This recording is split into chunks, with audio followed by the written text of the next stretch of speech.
Let's make Bánh Xèo, Vietnamese sizzling cake. Bánh Xèo is another classic Vietnamese street food, especially in the central and south regions of the country.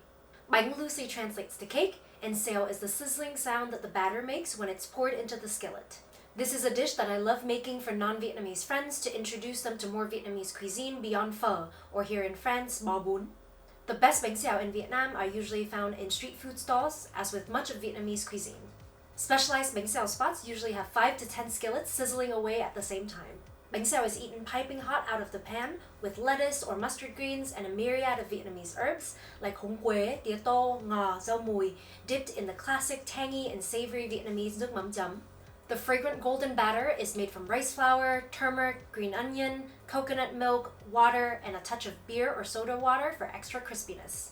Like a lot of Vietnamese dishes, it's naturally gluten-free. You'll find different versions of bánh xèo across the country. In the central region, they're usually smaller and thicker than the big, thin, lacy version in the south. The filling also varies between a mix of meat and seafood to only seafood in coastal areas. The version most commonly found in Saigon is filled with pork, shrimp, mung beans, and bean sprouts. This is the version that I grew up with and the one I'm making today. Though pork and shrimp are traditionally used, you can very easily make this vegan by substituting with fake meat, tofu, seitan, and or your favorite veggies. King oyster mushrooms are a great choice. Let's get started.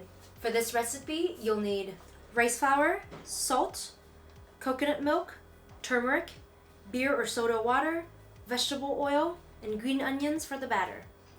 Pork, shrimp, mung beans, white onion, and bean sprouts for the filling, lettuce or mustard greens and herbs for serving, fish sauce, rice vinegar, sugar, garlic, and optional chilies for the dipping sauce. We'll start by rinsing and soaking our mung beans for at least 1 hour.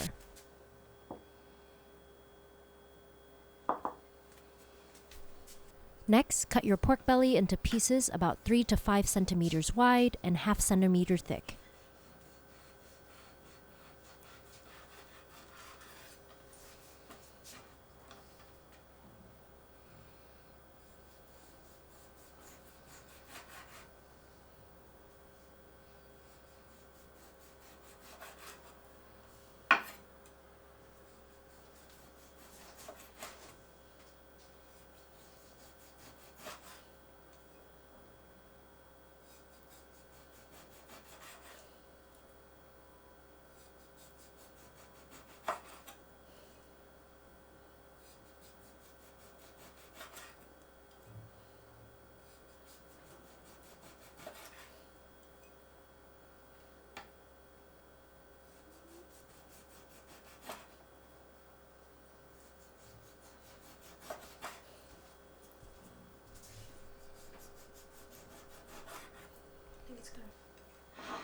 If using frozen shrimp, defrost, then peel and devein.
Now we'll cut the shrimp in half along the vein line.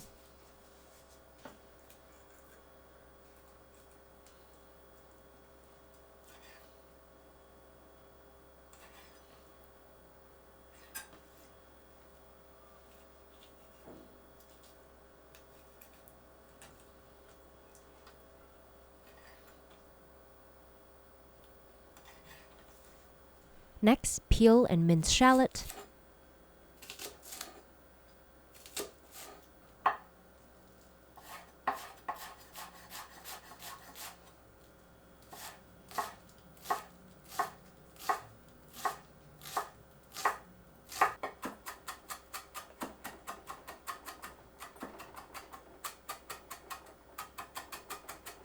Add the pork belly and shrimp to a bowl along with minced shallot and fish sauce.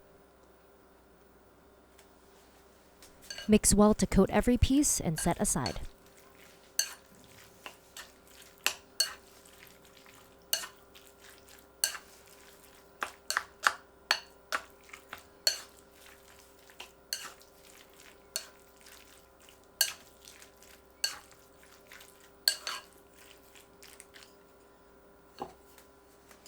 Clean, then dice the green parts of green onions. We don't need the white parts for this recipe.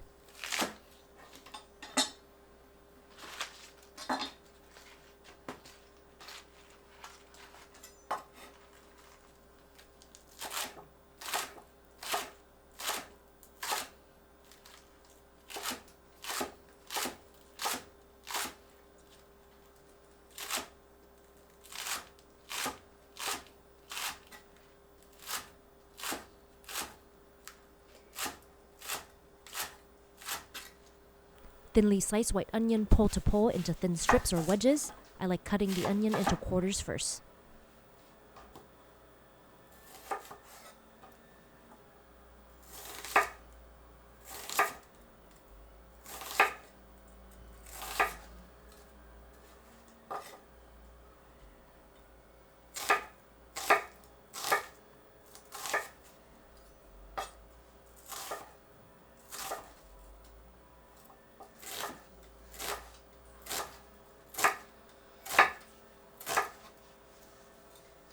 Now for our batter. In a large bowl, add rice flour, salt, coconut milk, water, beer or soda water, turmeric, and vegetable oil. Whisk the batter well until no lumps remain.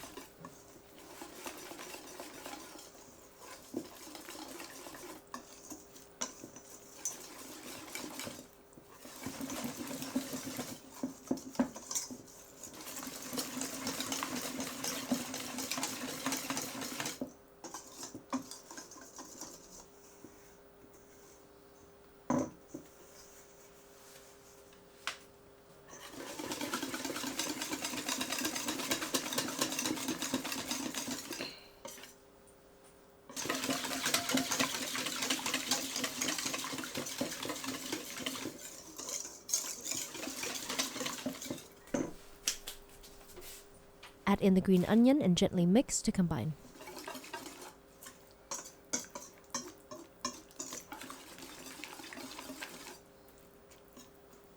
Next, we'll prep our dipping sauce. Start by mincing garlic.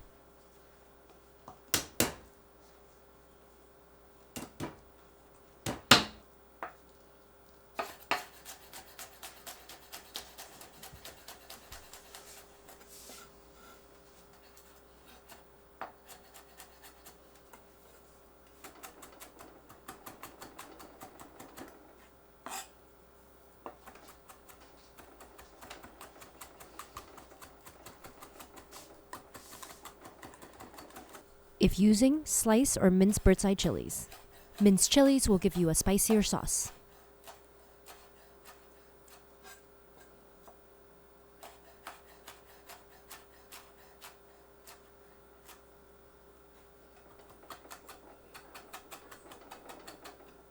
In a bowl, add sugar,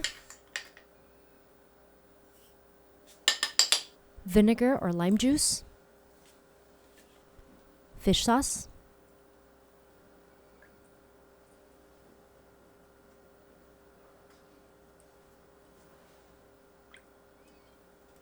and water. Stir until all the sugar has dissolved.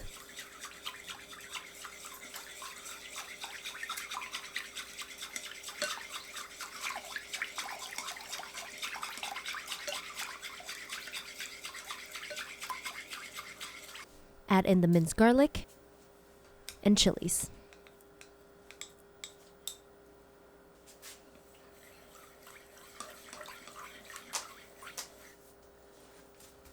Rinse your mung beans, then add to a pot of boiling salted water and cook until soft, about 10-15 minutes.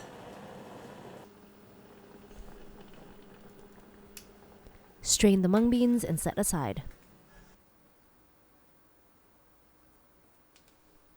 Heat a skillet over medium and add 2 tablespoons of vegetable oil. Swirl to coat the bottom and side. I recommend using a pan that is not non-stick, for example stainless steel, and has tall sides. This will help the filling stay put and allow the batter to stick to the sides of the pan when you're swirling it, creating the thin, crispy edges. A non-stick pan will cause all the batter to move around instead of sticking to the bottom and sides, resulting in a thicker bánh xèo. Add in a few slices of pork belly and 2 halves of a shrimp, and cook until the pork is no longer pink on the outside, about 30 seconds on each side. Make sure the pork and shrimp are arranged evenly around the pan, then pour in half a cup of the batter, moving as you pour to cover the entire bottom of the pan. As soon as you pour the batter in, pick up the pan and swirl the extra batter to coat the walls of the pan. You want a thin layer up on the side to get that super thin crispy edge. I recommend mixing the batter up every time before you scoop so you don't take all the green onion pieces in one go. Sprinkle in about 2 tablespoons of the mung beans, along with a handful of bean sprouts,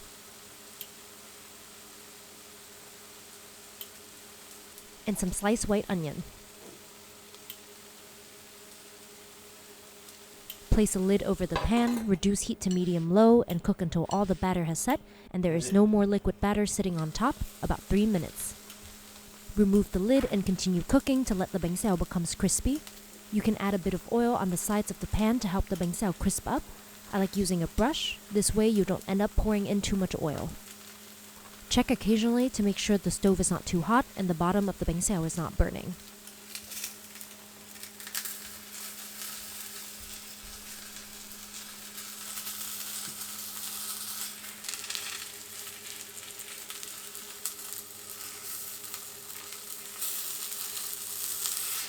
Once the bottom is crispy and no longer sticking to the pan, use a spatula to lift one side and fold it in half. Remove the bánh xèo to a plate. If you're making multiple, heat the pan back up on medium and repeat with the rest of the batter and filling. You can place your bánh xèo in the oven to keep it warm while making others. And this is our finished product. With a little bit of practice, you should be able to get thin, crispy edges like this.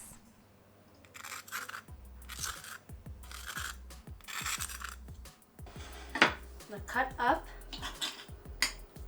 my bánh xèo.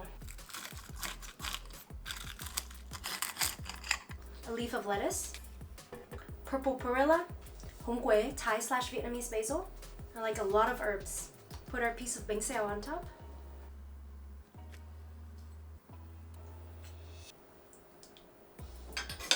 Now wrap that up.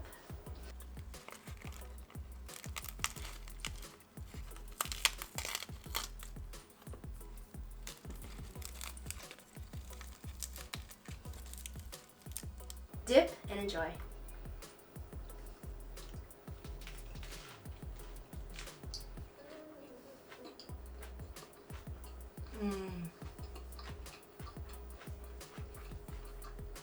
So good. You can really taste the turmeric, which I love. And with the tangy, sweet, savory sauce, so good.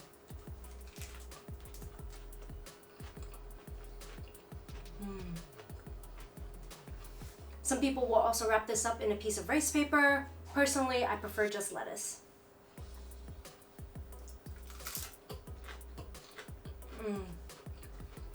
The piece around the edge, super crispy.